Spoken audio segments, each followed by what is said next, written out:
Hello model car fans, welcome to the Muscle Car Modeler. My name is Ral, and this week I'm going to feature the completed build of my 65 Plymouth Satellite here. This is the Golden Commandos altered wheelbase AFX car. This is a Moebius kit, mostly out of the box. Just a couple of little alterations, nothing really major. Really enjoyed building this, as you guys have seen or noticed. But I was having a lot of fun also researching the car, and race cars can be a bit of a pain to research because each one of them, especially if you get to a specific car, gets into specific setups at specific races and specific people driving and stuff like that, and you know, point in time restorations. So it can get pretty interesting, and then you can really beat yourself up getting into the details of what went on and what the configuration for each race was. And I was not really beating myself up about that. I was building this and just enjoying it, and that was mainly it. But also, I didn't know much about these cars, so I was enjoying reading about them and looking into them and finding some things out. And for me, you know, not really being much of a drag racer, but enjoying reading about the factory sponsorship and what was going on behind the doors, and like to put pieces together and compile information.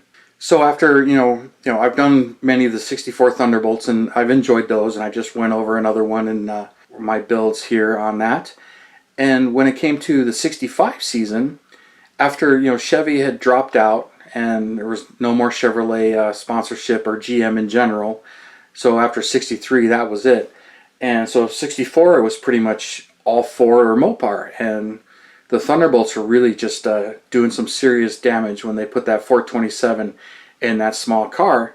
And you know, the guys over at Mopar noticed that, and they were worried about what are they going to do. They've already done fiberglass body panels, aluminum body panels, trying to lighten the Hemi as much as possible, going to aluminum heads and trying that, and magnesium intakes, and trying to save weight wherever they could, and putting in Lexan windows for the windshield and plexiglass windows for the side windows, and everything they can to lighten these cars up to make them competitive. And they were doing pretty well, but for 65 they had heard through the grapevine that Ford was taking their single overhead cam 427 and putting those in the Mustang and Comets.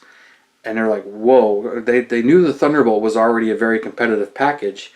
If they're going to do that, and even the lighter car, the new Mustang and the Mercury Comet, which I have one of those, I'm actually, you know, enjoying looking at that, so I might be building that here real soon. Putting that package together and building some of those, the guys over at Mopar were like, what do we do now? And they were brainstorming, the Golden Commandos along with the other engineers and whatnot behind doors, like what can we do to get better grip or technology to get this thing to move and be competitive.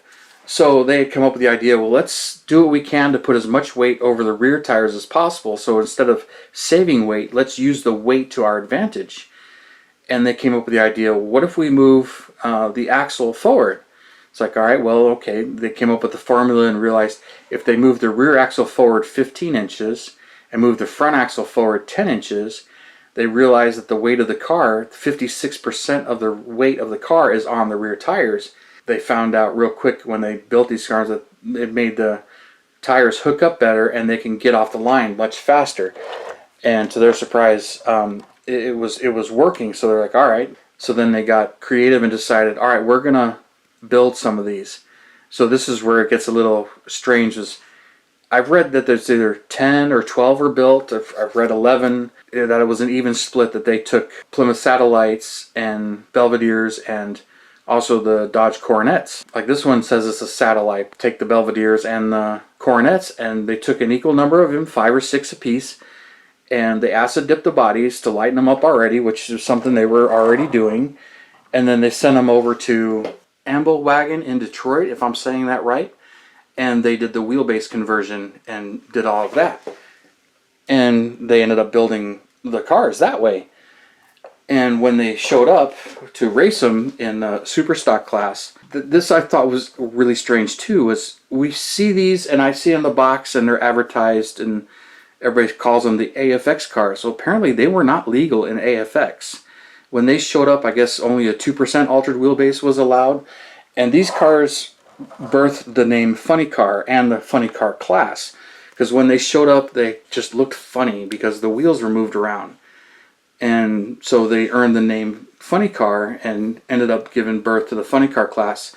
But anyway, these things were immediately like, no, that's not going to race in that class. So they ended up creating a factory experimental class to put them in. And Chrysler had pushed heavily, Mopar had pushed heavily for it, and ended up becoming a legend because of it. And it was more of a match race class where these things were match racing. And I found that very interesting that they were doing that, and they really pushed for all of that promotion after putting all that work into 10 or 12 cars. The specific cars is kind of harder to get into too when I was researching them, but it's all point in time. I built this one as the Mule car, which is pretty much right at the box.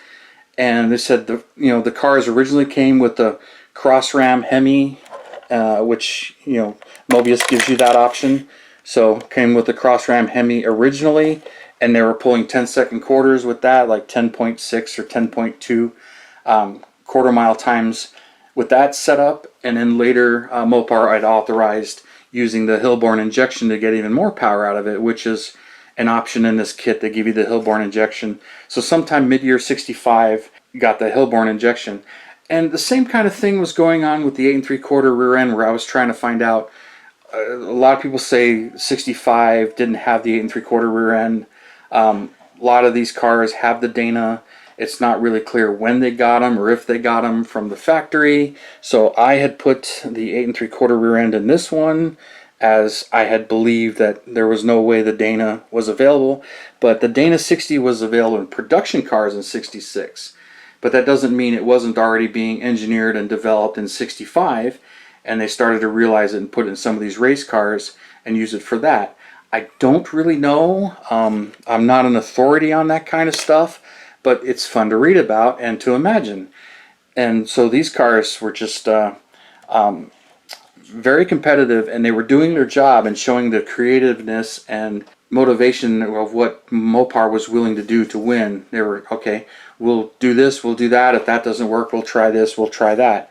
So being committed and actually being factory authorized and factory financed to build 10 or 12 of these cars and get them to their top drivers, that's pretty crazy and pretty expensive just to win on Sunday and sell on Monday. But it was very, very competitive, and it worked very well, and the sales were there to follow it up. So I really enjoyed building this, and it seemed like this particular kit for me really gave me no issues. I put it together, even the issue of modifying that rear end and putting that Dana or that 8 3/4 in there and shortening the drive shaft a little bit. That's really all I did.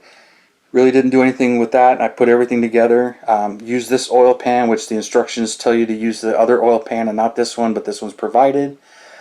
Fit under the steering in this configuration, even though some of the markings, you can glue it on either way, but this way seemed to work really well. And put the suspension together. I ended up deciding to use the mag wheels in the front and the steel wheels in the back. Enjoyed doing that.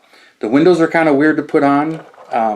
Foiling and gluing them right to the foil, kind of strange, but that's a Moebius thing, and it worked out really well.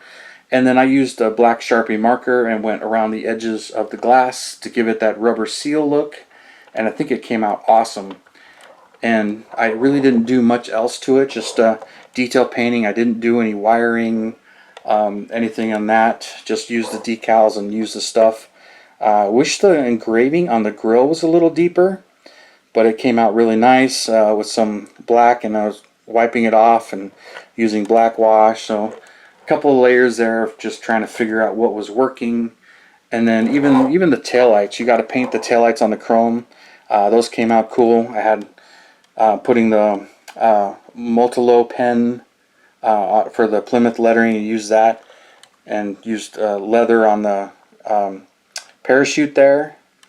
But she came out awesome, and really I didn't polish this paint. It's just the automotive clear I used, put it right on there.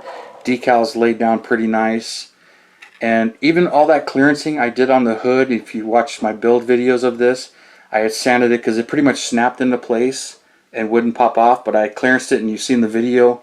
it rocks around. Well, now after putting the paint on it and putting the clear on it, because this automotive clear that I use can go a little thick, and I knew it. So even now, it pretty much goes right in there, and then I have to push it down, and it kind of snaps into place. It's not loose anymore, but that's how much the clear has filled the gap. But it goes down in place, and she looks great. And this one, I just really enjoyed building this one.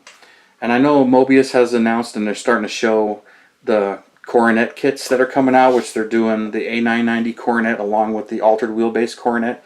So I do plan on buying those as well, and probably building those, because it's just, one, it's a cool story, and just more of a factory support and trivia that I really enjoy reading about all of that stuff. And then building them. I don't do a whole lot of race cars, but it's part of the factory story and what they went to do to make the name and the performance known, so they can sell their performance cars. Because ultimately, these guys are in business to make money, and to make money they need to sell steel, move steel, and they were doing that. And the guys at Mopars, one of the reasons why I really love Mopars is the story and the lengths that they would go, and nothing was really off limits, but some things that they tried just didn't make it to production, but some things did. But they were open to listening to people and their engineers and trying stuff, which, you know, even the Golden Commandos, reading about the actual Golden Commandos and how it started off as engineers going racing on the weekends and kind of tweaking their cars at work when they're supposed to be working, or during their lunch break and stuff like that, or on weekends when they're not at the track. You know, they come into the office and figure some stuff out. So I've been enjoying reading a little bit about that, but it's kind of fun, the extracurricular activities and reading about that stuff. But really enjoyed building this, and it went together really, really well. And I still don't really know why there's no O on this. But as far as the Mule car goes, don't know much about it, other than it went to like one race. That's all I could really find out about that, and just some pictures online. But really wasn't too worried about it. I wasn't stressing the details. I was just building this, enjoying building it, and just building it out of the box for the most part, and just tweaking it a little bit. And didn't really have to. I do plan to build the other Golden Commandos car that's on the box, because I really think that paint job is sharp. And I'll do that with the Hillborn injection, and I'll leave the Dana in it, and I'll probably modify the dash on that one, where I didn't modify the dash on this one. But when it comes to the specific cars, it's really hard to get actual specifics of what was going on and what was done to the cars. But really enjoyed it, and I really enjoyed this build. So those of you who have built this kit and said it's a great kit, you're going to enjoy it, thank you. I really did enjoy this. Looking forward to another Moebius kit, as I've got plenty more in my stash, and I'm eyeballing that Comet. I got a couple of those as well, but really enjoyed this one. So thank you for tuning in, subscribing, and all your comments. I really appreciate it. And hit that bell button so you can get my latest uploads and see them right away once I load them, although you guys know I do it every Saturday in the morning. So I get a lot of comments about Saturday morning cartoons, which is one of the reasons why I actually picked that. I remember just getting up on Saturdays and looking forward to seeing what was on that weekend. And that was just me. That's kind of why I did that. But thank you, and you guys, you have a wonderful weekend, and I will see you next Saturday.